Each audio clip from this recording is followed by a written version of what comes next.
Tapos nakahiga po na ako dun sa semento po. Tapos po binuhat po ako ng titnog, tapos tumakbo po siya. Tapos nakita po ako ni Mama. Nakita niya po itong sugat ko.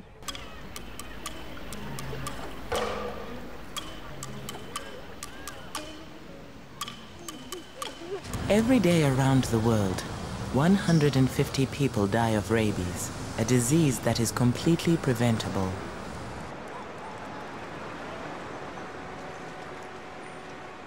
Buhay ang aso ngayon?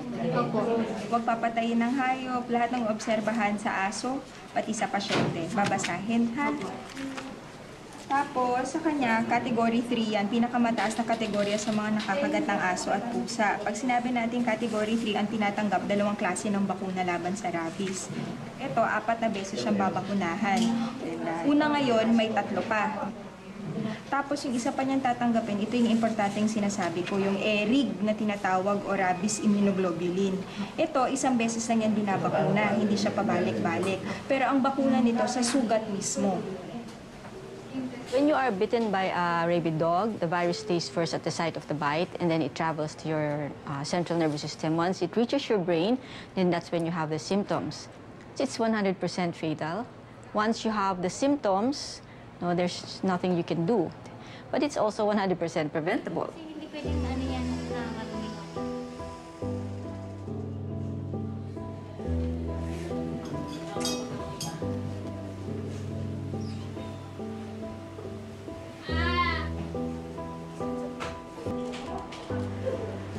Mami, support.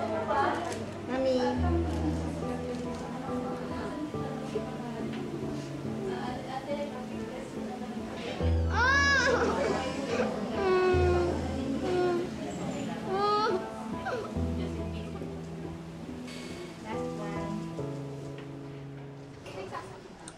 So, magkano po ba yung ERIG nyo?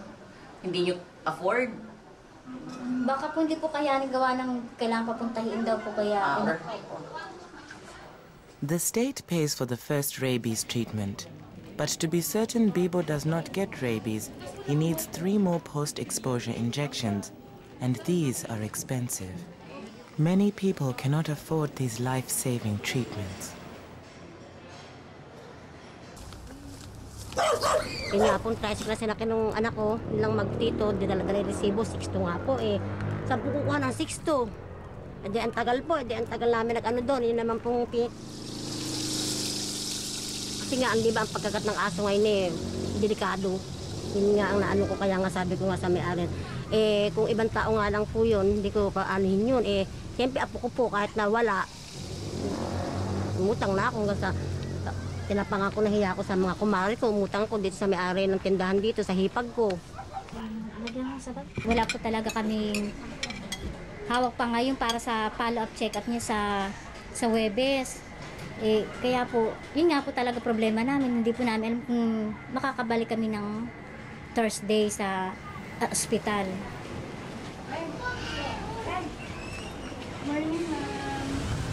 Bibo's family continues to borrow money for his treatments. Today is his 2nd of 4 scheduled visits. Yung normally po, ang 4 doses po yun. Pero yung pang 4th dose po, depende po kung buhay or patay yung aso. 14 days after po siya makagat. Opo. Magbibilang po tayo ng 14 days. Bale, 1, 2, 3, 4, 5, 6, 7, 8, 9, 10, 11, 12, 13, 14. Kung sa April 21, buhay yung aso, kahit wala na po tong baby.